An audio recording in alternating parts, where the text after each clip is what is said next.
जय हिंद, वंदे मातरम। साथियों, आज बात करेंगे एमए कोर्स के बारे में। एमए को लेकर मैंने काफी सारी वीडियो बनाई हुई है जिस पर आप लोगों के काफी सारे क्वेश्चन मेरे से कमेंट बॉक्स में पूछे जा रहे थे।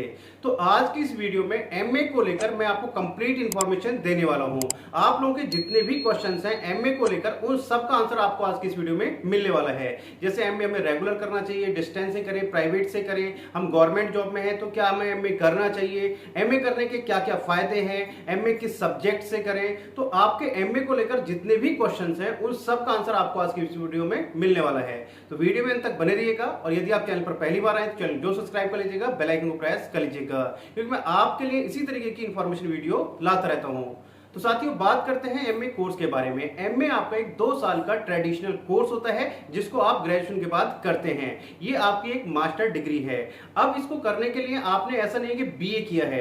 यदि आपने ग्रेजुएशन में कोई भी कोर्स किया है तो उसके बाद आप एमए कर सकते हैं। यानी कि आप बीएससी के बाद भी कर सकते हैं, बीकॉम के बाद भी कर सकते हैं, बीबीए, बीसीए। यानी कि यदि आपने ग्रेजुएशन कंप्लीट कर लिया है तो उसके बाद आप एमए कर सकते हैं। एमए आपको किसी भी एक सिंगल सब्जेक्ट से किया जाता है। जैसे आप एमए हिंदी से कर सकते हैं, हिस्ट्री से कर सकते हैं, ज्योग्राफी से कर सकते हैं, इंग्लिश से कर सकते हैं। किसी भी एक सिंगल सब्जेक्ट से आपका एमए किया जाता है।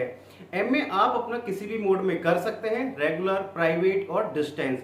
यदि आप गवर्नमेंट जॉब में हैं तो आप प्राइवेट या डिस्टेंस से कर सकते हैं। आपको ध्यान ये रखना है सिर्फ प्राइवेट और डिस्टेंस में कि वो यूनिवर्सिटी अपना वैलिड होना अनिवार्य है, यानी कि उस यूनिवर्सिटी के पास अप्रूवल होने चाहिए।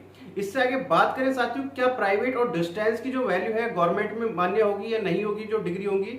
तो आपने यदि प्राइवेट या डिस्टेंस से किया है तो आपको बिल्कुल भी परेशान होने की आवश्यकता नहीं है। आपकी जो डिग्री है गवर्नमेंट जॉब में पूरी तरीके से मान्य होती है, कोई प्रॉब्लम नहीं है। अब बात करें साथियों, सबसे महत्वपूर्ण क्वेश्चन जो आप लोग सबसे ज्यादा पूछते हैं कि सर एमए किस सब्जेक्ट से करना चाहिए। साथियों, एमए करने के बाद आप क्या बनते हैं, टीचर बनते हैं। आप स्कूल्स में टीचर बन सकते हैं, लेक्चरर बन सकते हैं, आप कॉलेज या यूनिवर्सिटी में प्रोफेसर बनते हैं। तो ये डिपेंड करता है आपके ऊपर कि आपको किस सब्जेक्ट में इंटरेस्ट है। सभी सब्जेक्ट में क्या है, वैकेंसीज काफी आती है, ऐसा नहीं है। जिन सब्जेक्ट्स में वैकेंसी कम आती है तो वहां पर कॉम्पिटिशन भी कम होता है।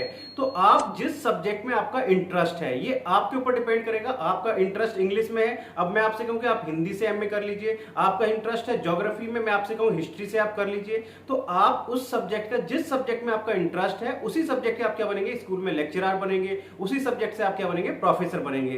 तो ये डिपेंड करता है किसके ऊपर, आपके ऊपर। जिस सब्जेक्ट में आपका इंटरेस्ट है उस सब्जेक्ट से आप एमए कर सकते हैं।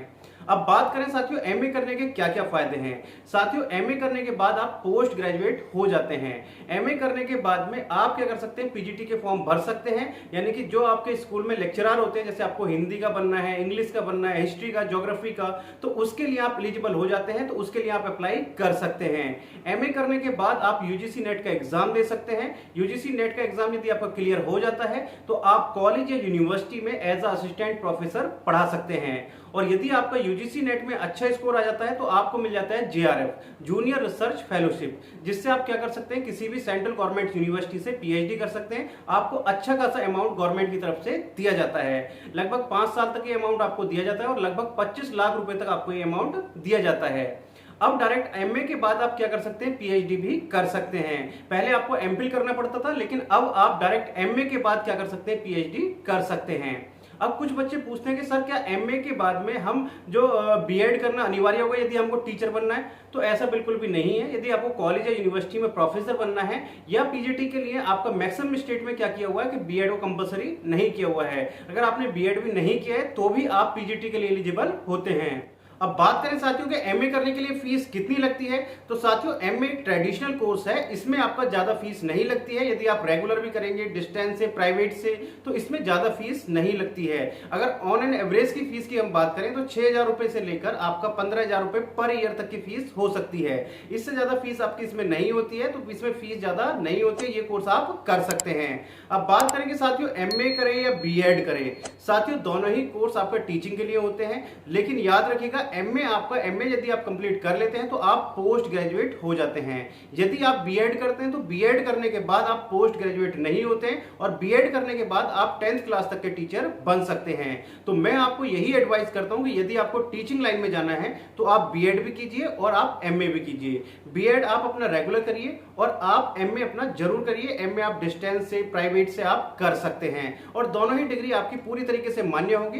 गवर्नमेंट की तरफ से आदेश जारी किया हुआ है कि आप 2 डिग्री एक साथ कर सकते हैं, बस एक डिग्री आपकी रेगुलर हो, दूसरी आप डिस्टेंस से, प्राइवेट से आप कर सकते हैं।